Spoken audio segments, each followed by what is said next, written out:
بسم اللہ الرحمن الرحیم۔ اسما بنت مروان بنی امیہ بن زید کے خاندان سے تھی۔ وہ یزید بن زید بن حسن و علمہ کی بیوی تھی۔ یہ رسول صلی اللہ علیہ وسلم کو ایذا اور تکلیف دیا کرتی، اسلام میں عیب نکالتی اور نبی کریم صلی اللہ علیہ وسلم کے خلاف لوگوں کو اکساتی تھی۔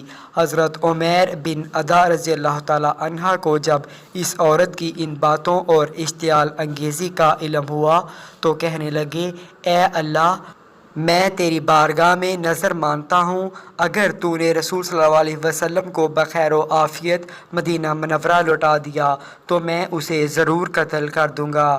رسول صلی اللہ علیہ وسلم اس وقت بدر میں تھے جب آپ صلی اللہ علیہ وسلم غزوہ بدر سے تشریف لائے تو عمیر بن عدی رضی اللہ تعالیٰ عنہ آدھی رات کے وقت اس عورت کے گھر میں داخل ہوئے تو دیکھا اس کے ارد گرد اس کے بچے سوئے ہوئے تھے۔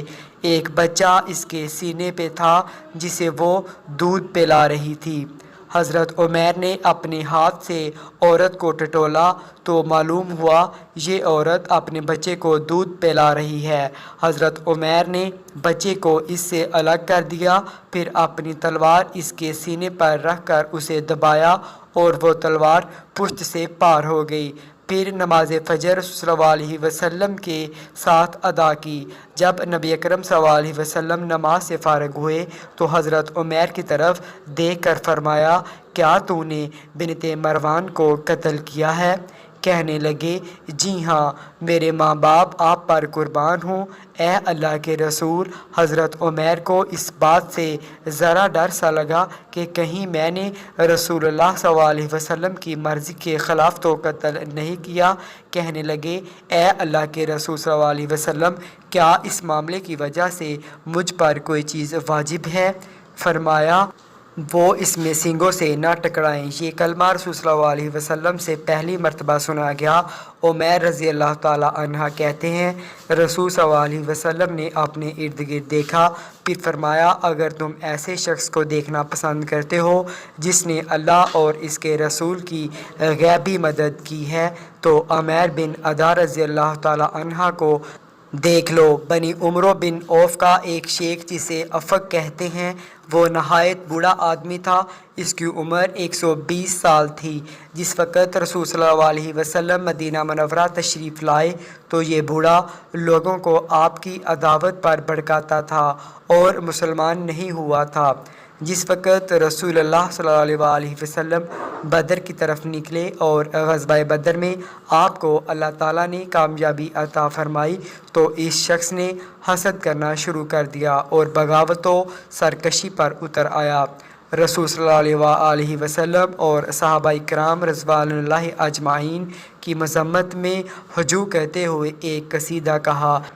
اس قصیدے کو سن کر سالم بن عمر رضی اللہ تعالیٰ عنہ نے نظر مان لی کہ میں ابو افق کو قتل کروں گا، اسے قتل کرتے ہوئے خود مر جاؤں گا۔ حضرت سالم رضی اللہ تعالیٰ عنہ موقع کی تلاش میں تھے۔ موسم گرما کی ایک رات ابو افق قبیلہ بنو عمرو بن عوف کے صحن میں سویا ہوا تھا۔ سالم بن عمیر رضی اللہ تعالیٰ عنہ اس کی طرف آئے اور اس کے جگر پر تلوار رکھ دی، جس سے وہ بستر پر چیخنے لگا۔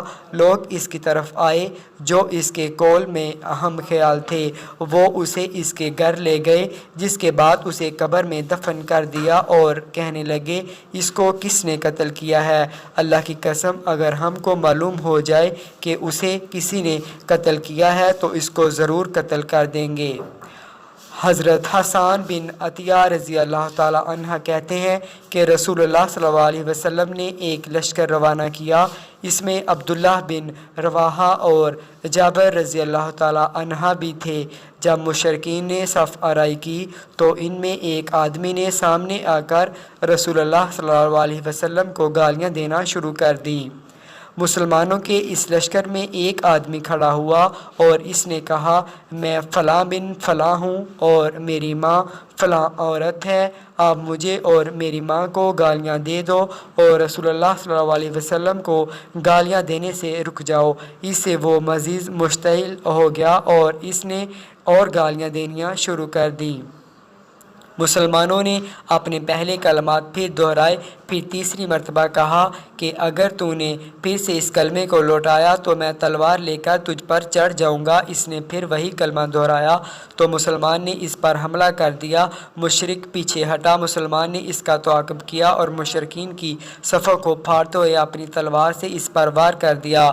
مشرکوں نے مسلمانوں کو گھیروں میں لے کر شہید کر دیا تو رسول صلی اللہ علیہ وسلم نے فرمایا، کیا تمہیں ایسے آدمی پر تعجب ہوا ہے جس نے اللہ اور اس کے رسول صلی اللہ علیہ وسلم کی مدد کی؟ پھر اس آدمی کے زخم درست ہو گئے اور وہ اسلام لے آیا۔ اس شخص کو راحیل کہا جاتا تھا۔